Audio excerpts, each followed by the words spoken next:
Well, greetings and salutations, everybody. Welcome to my YouTube channel. My name's Jon Campea, and this is the companion video. Now, every day on the Jon Campea Show and on Open Mic, we take a little bit of time and take live questions from the audience. But quite often, we don't have time to get around to all the live questions that get sent in. So I take those questions we didn't have time for, and I bring them over and address them here on our companion videos, because I want you to know when you send in a question, it will get addressed on a video. So with all that out of the way, let's get to some of the outstanding questions. I'm going to let you know we're not going to get to all of the outstanding questions today because we got a lot kind of backlogged because I've been injured because of the surgery I had and stuff like that. But I'm back now and we are getting caught up. So let's get things started with this. And the first question comes to us from Jack Hamilton, who writes, John may be gone, referring to the great big man himself, Jon Schnepp, but he had a great life. Well, John certainly had what I think is all we can really hope for. He had an influential life.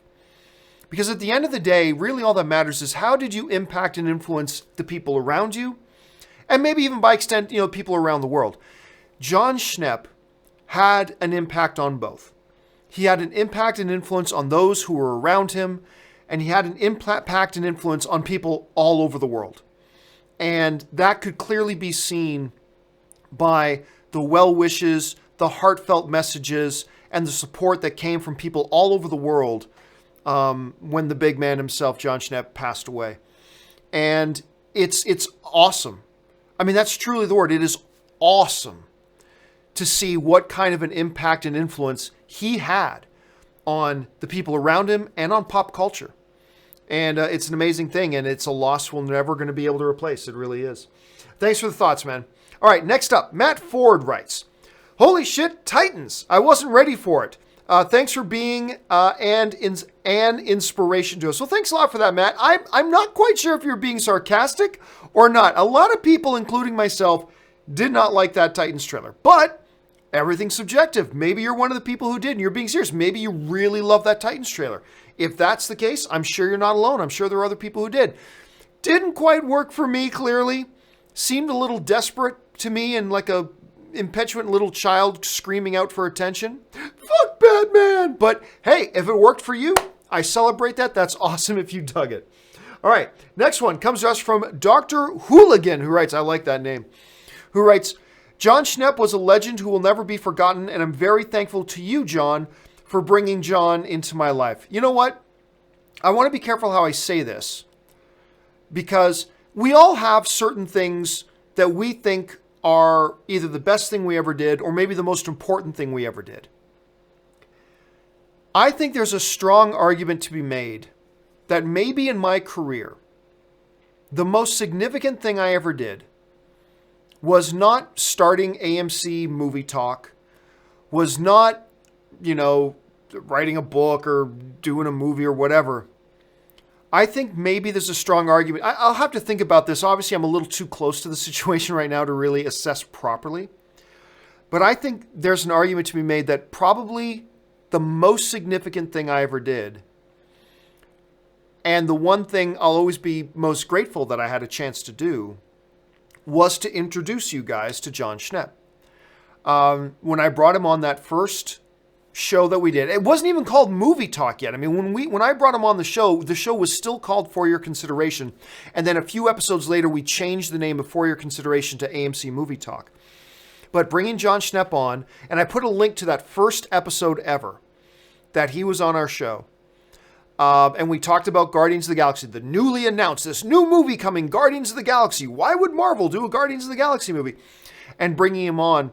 And that might be the most significant thing, was bringing him on that show. And of course, after that, the rest became history. And Jon Schnepp became, because of his immense personality, his immense knowledge, his immense sweatiness, and his immense talent, became, like, for those of us in the online world, in the online movie fan world, Jon Schnepp became a household name. And I'll always be grateful that I got to play whatever small part there was in bringing him to that. And again, it's a loss we've got in our community that we're never going to be able to really replace. So thank you so much, Dr. Hooligan, for those kind words. I appreciate that. All right. Holy Jeebas writes, Considering recent trends, I can't believe they didn't keep Aquaman white with blue eyes and blonde hair. How dare they take a job from a white actor and gave it to an actor like Jason Momoa, smiley face. So clearly you're being sarcastic there. Yeah, obviously. Now look, I'll be honest with you. I would have had no problem. I would have had no issue if they had made Aquaman like a white dude, if he was a Caucasian dude, blonde hair, blue eyes. I wouldn't have had any problem with that. I mean, he's been portrayed that way in several incarnations. Perfectly fine with it. I'm also perfectly fine if they had given us an Asian Aquaman, or if they had given us, a Hawaiian Aquaman like they did, or if they'd given us a black Aquaman. I mean, that would have been fine, because what does a person from Atlantis look like? Well, we don't really have any solid proof. We've got what some literary history says, but that doesn't mean anything. So I would have been fine with anything. But then again, that's always been my kind of thing. I really don't care about the race of characters. I'm perfectly fine with them making Johnny Storm a black character and then having Michael B. Jordan playing.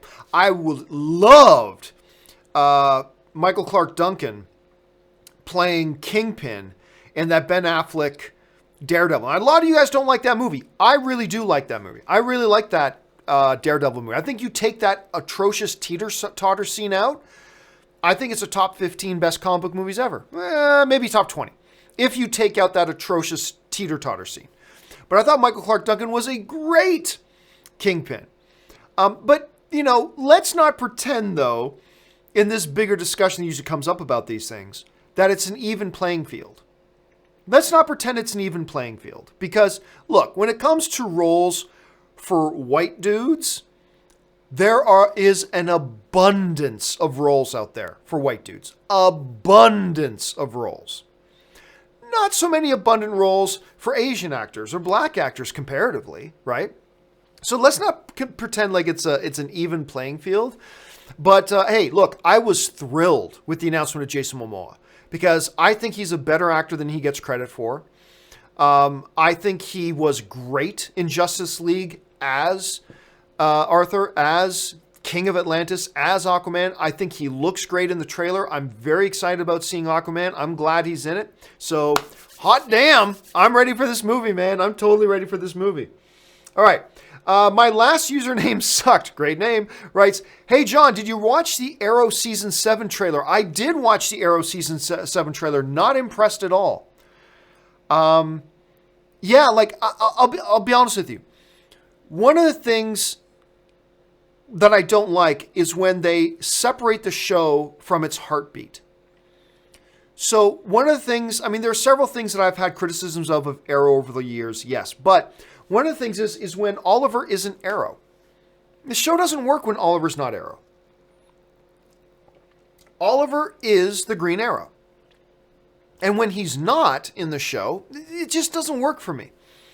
This notion of Oliver, now I get it, they're going for the Supermax thing with this upcoming, if you haven't seen the Arrow Season 7, it looks like there's a good chunk of it that he's going to be in prison. And of course, that's an allusion to the Supermax movie. If you don't know much about that, just Google it. You'll be able to find it. Just search Green Arrow Supermax. You'll find out a lot about it. So I get that. But again, separating Oliver from everybody, and it feels like a lot of the show's going to then focus on two centers of focus. Oliver in prison, and then what the rest of everybody else is doing separated from Oliver. I'm not interested. I like a lot of those characters when they are supporting characters to Oliver. I am not interested in having half of Arrow being about these side characters separated from the title character. I'm not interested. Now, maybe Arrow Season 7 will end up being the greatest season of Arrow ever. And maybe it'll be specifically because of this whole prison angle they're going with. That's totally possible. I'm down with it if that's the case. But just judging from the trailer, that's all we've got right now, so all we can judge is what's in front of us. I didn't dig it. I didn't like the trailer at all. To be honest with you, the trailer made me worried for Arrow Season 7 just when I was starting to get some enthusiasm for Arrow again. Because I thought this last season of Arrow was quite strong. Comparatively, in relation to other Arrow seasons. But I thought this last season was kind of strong. And I thought it built some momentum and got my enthusiasm up a little bit more again for Arrow again. So I was looking forward to Season 7. This trailer, honestly, for me, detracted from my enthusiasm. Now, there are a bunch of people out there that love the trailer, and that's great. I'm hoping you're right and I'm wrong, and that trailer forebodes good things for season 7. Because the way I saw it, it looked like bad things for season 7. I don't know. We'll have to wait and see. It's all about how good is the show, not about how good is the trailer. But if we're talking about the trailer, honestly, man, it didn't work for me, unfortunately. Matthias Peterson writes, the trailers at Comic-Con really made my wallet hurt. I really hope we get an A, you probably meant A-list type service in Denmark. Going to San Diego Comic-Con is a life goal. You're right. There are some fantastic trailers that came out of Comic-Con. Obviously talking about things like Godzilla, Glass, Aquaman, Shazam. I even thought the Harry Potter trailer was quite solid. I thought that was a solid. I didn't think it was an awesome trailer, but I thought it was solid. Quite solid. So we got some really good trailers, and yeah, promising us a lot of big movies that we can be very excited. And I'm excited about all those now. I'm excited about Fantastic Beasts 2. I'm excited about Glass. I'm excited about Godzilla. I'm excited about Shazam. I'm excited about Aquaman. So you're right. A lot of big things there that just make me go, yay! And then, whoa, how much money do I got to spend on these things? But I got the AMC A-list, so I'm not worrying about it. So I hope you get something like that in Denmark soon, too. All right. Corey Timmons writes, hey, John, love the show. Watch every day. Thank you so much, man. I appreciate that. Thank you for tuning in, and thank you for that nice comment. Ryan Irwin Dell writes, let's say episode 9 completely bombs. What would you expect Disney to do moving forward? I mean, I got to admit, these kind of questions drive me a little bit nuts, like questions of some small, obscure movies coming out. Hey, John, if this movie makes $1 billion, what do you think it'll mean for blah, blah, blah? It's like, okay, yes, but that movie's never going to make $1 billion. Hey, John, what if Avengers 4 completely flops? Well, Avengers 4 is not going to, it might not make $2 billion, but Avengers 4 is not going to flop. What if Star Wars Episode 9 completely bombs? Okay, well, let's just be real here. Star Wars 9 is not going to completely bomb. It's going to make money. How much money is the question? Will it join the $2 billion club? I doubt it. Will it join the $1 billion club? I have a hard time imagining it's not going to join the $1 billion club. But it all comes down to how good or bad is the movie. But okay, let's play make-believe. Let's say Star Wars Episode 9 makes $300 million at the box office. So a little bit less than Solo. What do you do then? Well, if in this make-believe world that will never happen, that Star Wars Episode 9 makes $300 million at the box office. Total. At that point, were that to happen, Disney, Lucasfilm would have to do major soul searching. Now, it is, as of right now, the final film in this particular story arc. They've got new things coming. They got the Rian Johnson trilogy. They got the Jon Favreau series. They got the Game of Thrones guys movies coming. They say they have new movies planned with Rey and Finn and all that kind of stuff. So that could be coming as well. But this particular story arc is the end of that. So they don't have to worry about that so much. But were a Star Wars episodic film to come out and make $300 million, you know, a number that means it's losing money, it would force Lucasfilm to rethink everything. Like everything. It would be a tectonic shift and would cause such a shift at Disney and Lucasfilm and what they're doing and what direction they need to go. That being said, getting out of fairy tale make-believe land, that ain't going to happen. I mean, let's just be honest here. Star Wars Episode 9 is going to have about a $190 million budget probably, which means to break even and make profit, it needs to make $450 million. It'll probably do that globally in its first weekend. Now, I think it'll have no problem joining the $1 billion club. But hey, let's say it doesn't matter. I mean, let's be honest here. There's no way in hell a Star Wars Episode 9, even if it's 2 hours of Kathleen Kennedy just doing this, a 2-hour video of Kathleen Kennedy doing a dance and doing this to everybody, that movie still makes $700 million. I mean, it's true. You could put out Avengers 4 with Kevin Feige just doing that dance right along with her, doing this to everybody, and that movie is still going to make $700 million. It doesn't matter. So there's just no way in hell this movie makes anywhere south of $700 million. in which case it's a big hit. And it's making everybody roll in big bags of money. So, I mean, that's the reality of it. That's what's going to happen. But if we want to go to that fairy tale make-believe land, the movie loses money, makes like $300 million worldwide, tectonic shift. Massive shift. It will shake not just Disney, it will shake the industry. And then we'd have to see what happens from there. All right. Zach Kirby writes, if Aquaman is successful and Wonder Woman and Superman are already successful, I wouldn't say Superman's already successful, unfortunately. One of my absolute favorite movie, the DCEU, one of my top 10 all-time comic book films, but I wouldn't call it successful at this point. Would you call the DCEU a success? Do you think it can turn things around for Justice League? No. Aquaman, here's the thing. Somebody asked me the other day, if Aquaman flops, does that kill the DCEU? And I said no. There are still scenarios that exist here that the DCU can go on, or worlds of DC can continue to go on and be successful even if Aquaman flops. But at the same time, the equal and opposite is true. If Aquaman is a great success, that doesn't by itself equal and automatically mean, oh, now everything's fine at the worlds of DC. You know, if one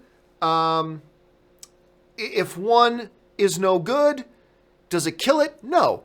Well, then if one is great, does that save it? Well, also no. It's no to both extreme scenarios here. Look, right now, if we want, let's everybody's definition of success is different.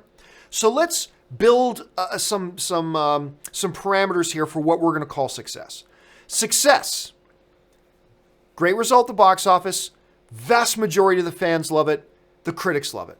Okay, we'll call that. That is success. There's only truly been one truly successful film in the DCU, and that was Wonder Woman. Nowhere near as good as Man of Steel, but by these parameters, we can't call Man of Steel a big success. Did pretty good financially, but it divided the audience and it divided the critics. It shouldn't, because the movie's awesome, but it did. So let's not be biased. We'll call it what it is. So that means we had Man of Steel, we had Wonder Woman, we had Batman vs. Superman, we had Suicide Squad, and we had Justice League. Only 1 out of 5 so far can we really call a success by the parameters we're setting up.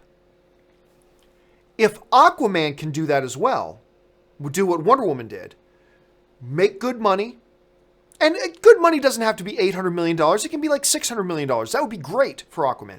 But make good money, win over the vast majority of the fans, and win over the vast majority of the critics. If Aquaman can do that, that's a positive, that's good, but it still means it's 2 out of 6. At that point, it would be 2 successes out of 6 by the parameters of what we're calling success for now. That does not save a cinematic universe. 2 out of 6 doesn't turn things around. Can it be a contributing factor to turning things around? Yes. Is it a positive? Yes. Is it a good thing? Yes. Does it in and of itself save everything? No. No, it doesn't. Any more than if Aquaman, by some circumstances, if Aquaman flops, it doesn't kill what they're doing either. So neither of the two extreme situations, I believe, are true. A flopping, no pun intended, a flopping Aquaman does not kill what the worlds of DC wants to do moving forward, but a success doesn't automatically fix everything and make everything okay. So neither extremes are true. I'm looking forward to Aquaman. I think I tweeted out when I saw that trailer, I thought that trailer was damn near perfect. Obviously, I love the director they've got on board. I think they've got the right lead actor on board. The supporting cast is terrific. Great supporting cast. I see no reason not to be optimistic. I mean, the movie may suck. Sure, it might. Any movie might suck. But I think there's a lot of reasons to be optimistic here. But even if it turns out the way I'm hoping it will, doesn't mean everything's okay, because that'll still just mean 2 out of 6. That is not the great foundation for a success moving forward. But it will be positive, and it'll be a step in the right direction. And all you can do, all one movie can do, is try to be a step in the right direction. That's all a single film can hope to do. All right. Leo Milmet writes, R.I.P. Jon Schnepp. Thank you for the sentiment, Leo. I appreciate that. Jock Cop, I love that name, writes, great show, buddy. Do we get a Kong end credit or in-film cameo? All right, so I'm sure we're talking about Godzilla. Godzilla, King of the Monsters, another trailer that got everybody's attention at Comic-Con, got everybody really excited. And why wouldn't we be excited? You got Rodan in there. You got Mothra in there. You got King Ghidorah in there.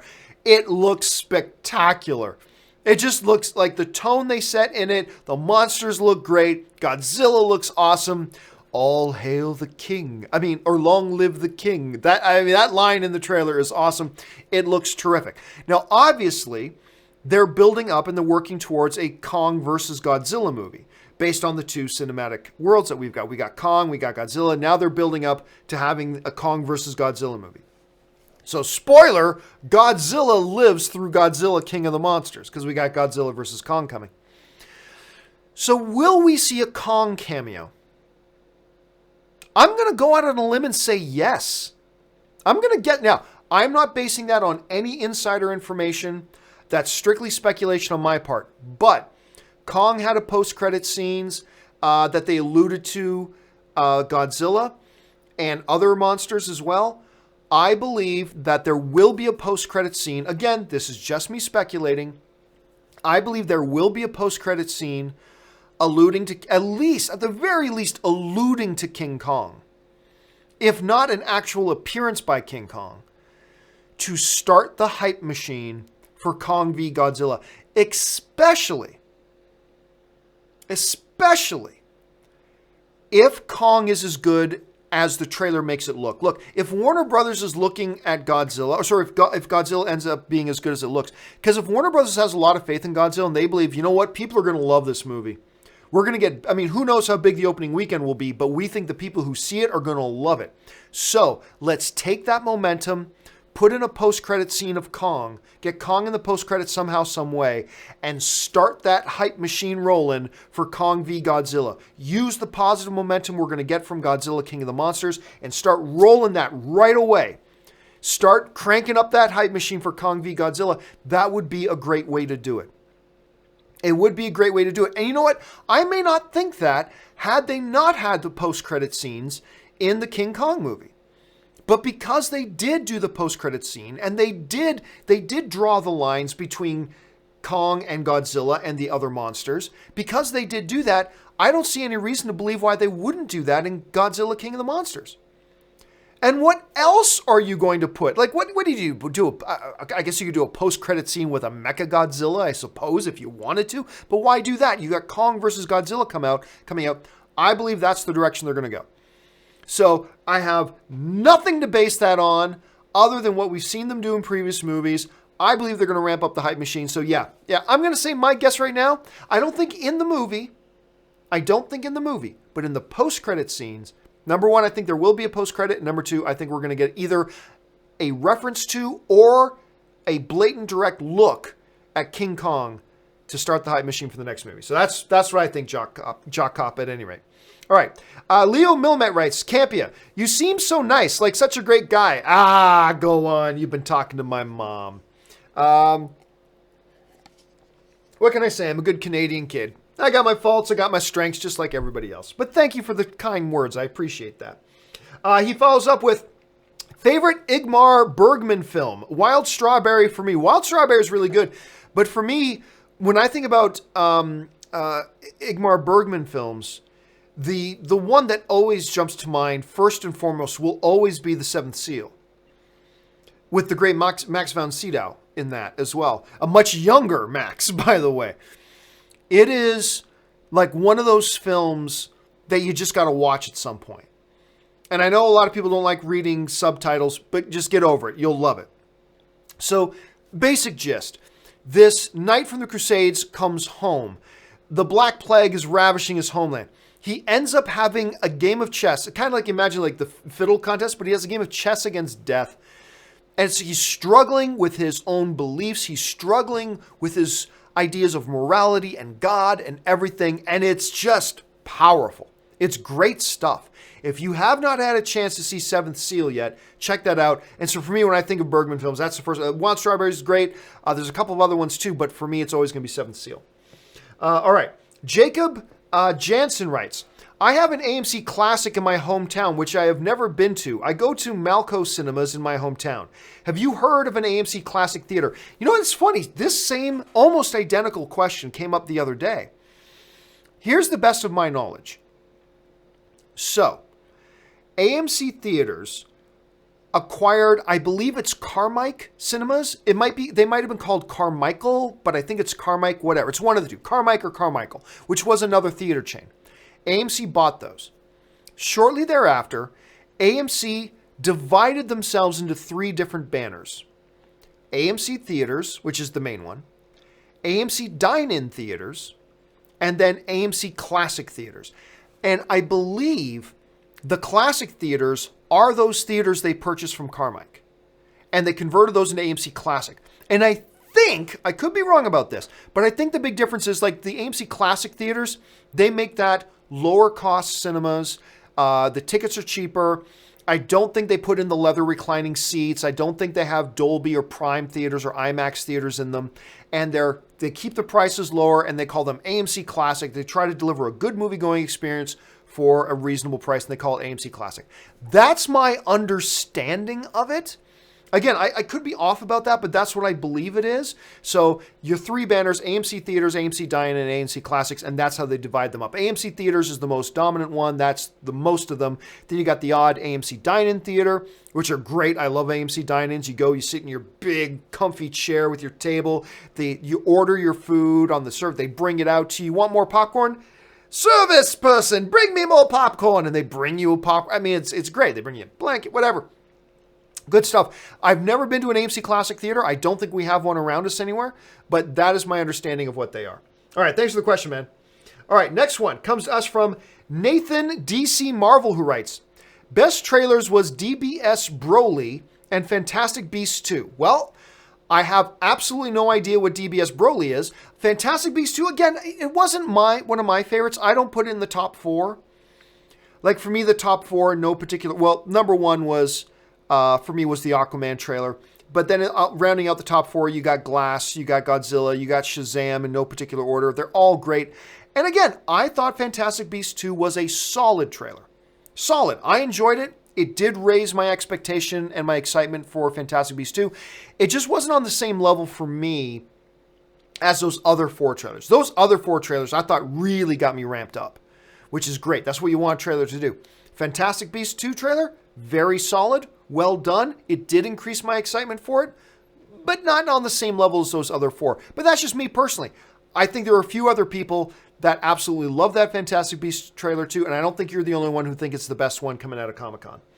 All right, next one.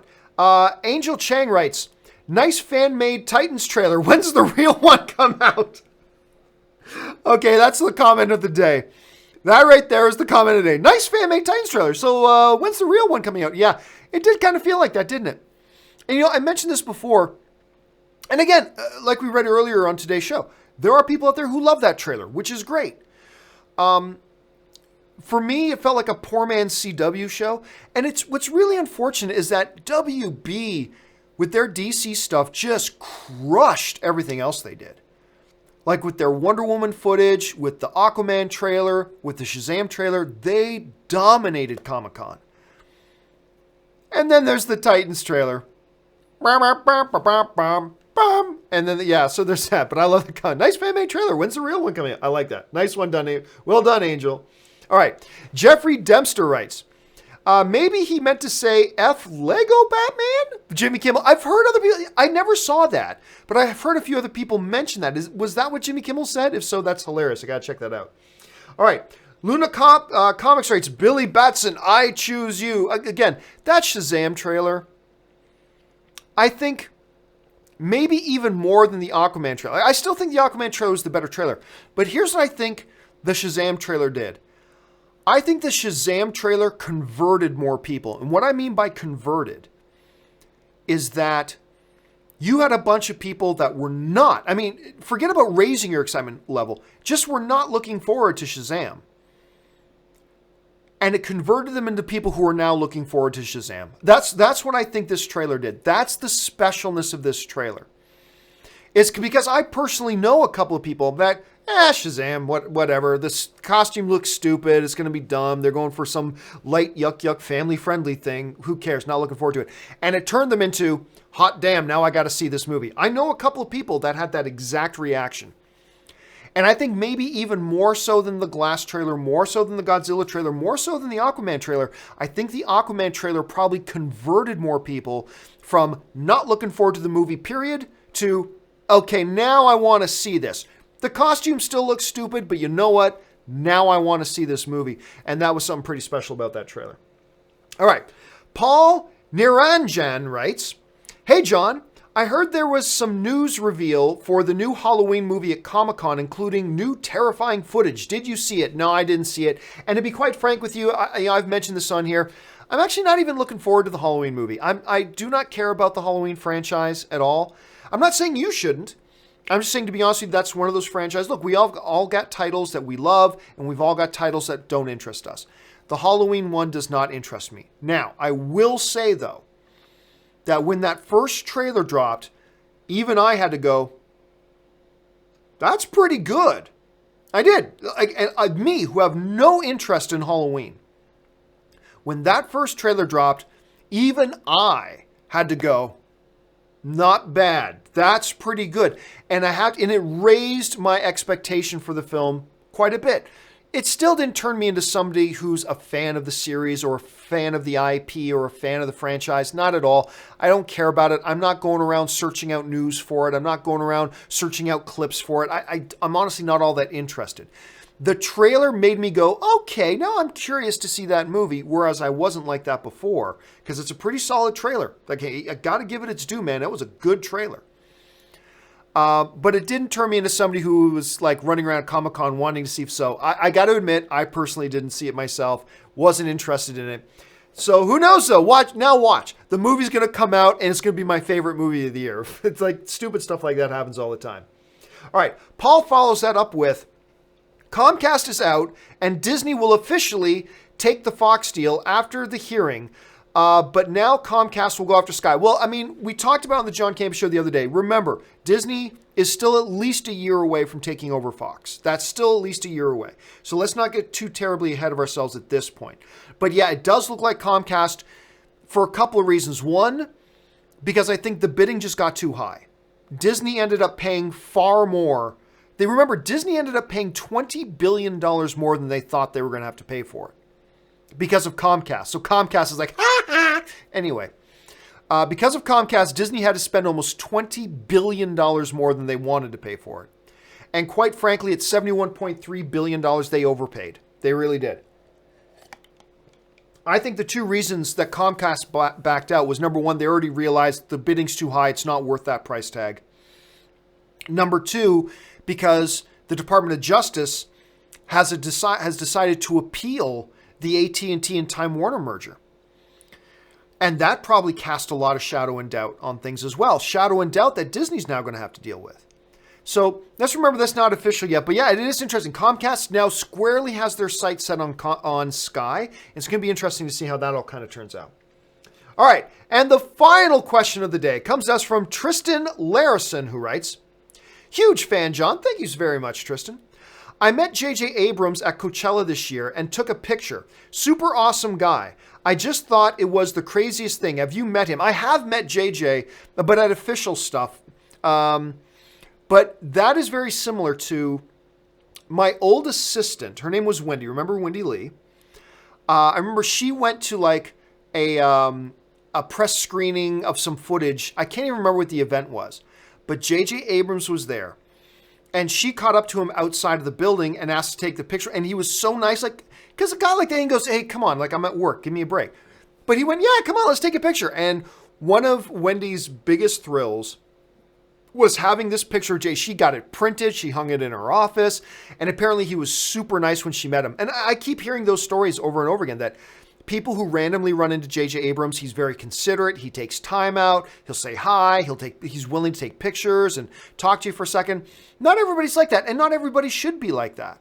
I mean, people are busy. People want to set boundaries. I understand that. There's nothing wrong with that. But it is pretty special when you get a guy who is as high profile as that, who treats people like that. That's pretty cool. So I'm really glad you were able to have that experience, Tristan. That's pretty special. All right, guys, that will do it for this installment of the companion videos. Thank you so much for joining me. Don't forget, guys, the Jon Campea Show every morning at, 8:30, but I think I'm going to move it to 9. I'll explain why another time. But Jon Campea Show every morning, and of course, open mic in the afternoons. Make sure you join us for that. We've got still have more companion video questions that are piled up that we need to get to, so you can expect another companion video tomorrow. That'll do it for me for now, guys. Thanks so much for joining me. I hope you have an awesome day, and until my next video, bye-bye.